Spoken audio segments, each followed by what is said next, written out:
Thank you, Sukram Singh ji. The next speaker, Shri A.D. Singh. Singh ji, you have 5 minutes. I may exceed 1 or 2 minutes that you can cut from him. If he is cutting, I have no problem. If your party is giving, no problem. ये सबसे बड़ी बात यह है कि RSS स्वदेशी मंच ने भी कहा है कि कितना अनएम्प्लॉयमेंट बढ़ गया है। ये 2019 के फिगर में 3 करोड़ था और करीब 15 मिलियन हर साल और उसमें जोड़ा जा रहा है। और अभी तक तो हम लोग कांग्रेस के टाइम में पंचवर्षीय योजना की बात करते थे, बट मुझे लगता है कि वित्त मंत्री और प्रधानमंत्री finally is happy with the Nehruvian model that we should go back to planning. So instead of 5 years, they are saying 25 years. That is one. And secondly, the huge amount of tariffs that used to be there in the 50s and 60s, same they want it this time here also. The budget, I don't want, most of my colleagues have already spoken about health and rural development and everything else. So I don't think I'll take the time of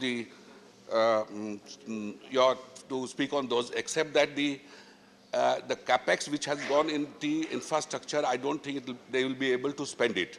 Maybe they have allotted that much to clear backlogs, for example, for NHI or something.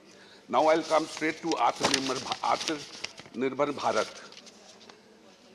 Government is, whether it is our Honorable Prime Minister or the ruling party members of talking of Atmanirbhar Bharat के लिए लोग का केवल lip service है। अब आपको इस विषय में बताता हूँ।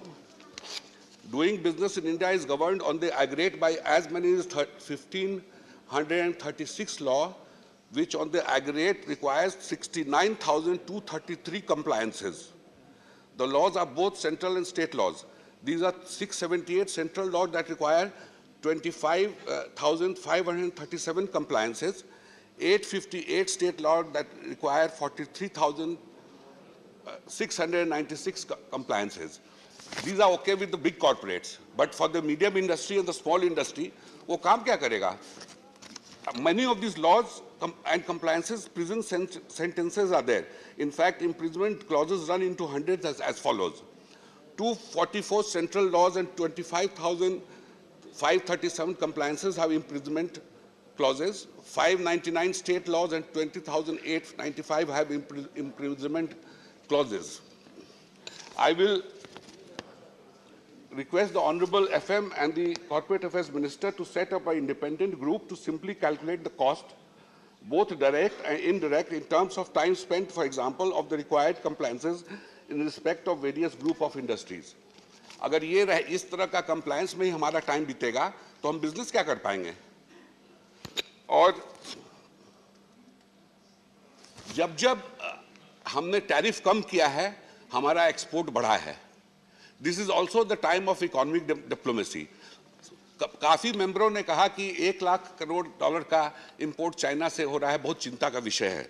बिल्कुल चिंता का विषय है, मगर अगर फर्ज कर ले कि आज हम 1 लाख करोड़ को 30 लाख करोड़ का बायलैटरल ट्रेड कर दें कि 15 लाख करोड़ हमारे यहाँ से जा रहा है, 15 लाख करोड़ का उनके आ रहा है, तो 1 मिनट में उनकी पॉलिसी पाकिस्तान विज़ चेंज हो जाएगी। Because today is the day. अब फर्टिलाइजर पकड़ लीजिए, the amount of mess they have created in the fertilizer sector. Iran से हमारे यहाँ 50% यूरिया आता था जब यूरिया का प्राइसेस $300 के आसपास था। इन्होंने यूएस के डर से ईरान से लाना बंद कर दिया, यूरिया प्राइस $1000 हो गया। तो हम डरते क्यों हैं? We are very clear that we respect UN sanctions, not US sanctions. Today the same thing is happening in potash. The Americans are saying that we will put sanctions on the Russians and the Belarusians. We are quiet, nobody is interested. तो और आप ये देखिए, जब 30 साल तक तो हम एम्बेसडर और Fiat 30,000 बनाते रहे, जब वो सेक्टर खुला तो इनफैक्ट उस समय पीलू मोदी जी ने बोला भी था कि हमारे पास 2 कार ऐसे हैं जिनका हॉर्न छोड़ के हर चीज बजता है। तो जब वो सेक्टर खुला तो today we are exporting 4 lakh cars, and if we add commercial vehicles like scooters and everything, it is almost 30 lakhs. So हर भारतीय बिजनेसमैन बिल्कुल सक्षम है। जब तक इन कंप्लायंसेस को आप लोग नहीं हटाइएगा, हम लोग उसी में रह जाएंगे। अब दूसरा डिपार्टमेंट का ले लीजिए, एनफोर्समेंट डायरेक्टरेट, इनकम टैक्स में अगर आप पर इंक्वायरी हुआ तो 1-2 साल में उसको एज पर लॉ ठीक कर देना है, फाइन लेना है या जो भी करना है।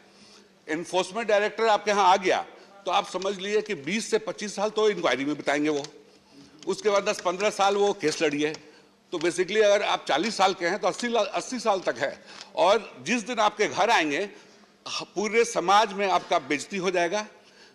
इन my personal case there is a inquiry going from 2010, and when my friends asked what is happening to that, I said till I die I'll be under inquiry or either in the court. तो सारे businessman को तो आप बंद कर रहे हैं। पिछले 5-6 साल में मैंने 600-700 करोड़ टैक्स दिए होंगे, मगर मैं चोर हूं बहुत बड़ा। तो या तो इंक्वायरी कर, हमने तो जो प्रेजेंट ईडी चीफ है इनके पहले जो थे उनको जाके हाथ जोड़ के बोला था मैंने कि मुझे चार्जशीट कर दीजिए, मुझे भेज दीजिए, मैं कोर्ट में लड़ लूंगा। तो अगर हम चाहते हैं कि आत्मनिर्भर बने तो सबसे पहले कंप्लायंसेस हटाइए, और ये compliances is okay for the big corporates, they have too much of staff, but जो मीडियम इंडस्ट्री या वो कर रहा है उसके लिए कीजिए। तो आप इतना कानून बनाइएगा तो कुछ हो पाएगा क्या? कुछ नहीं हो पाएगा। करते रहिए आप लोग, लिप सर्विस करते रहिए। आज इतना अनएम्प्लॉयमेंट क्यों हो गया है?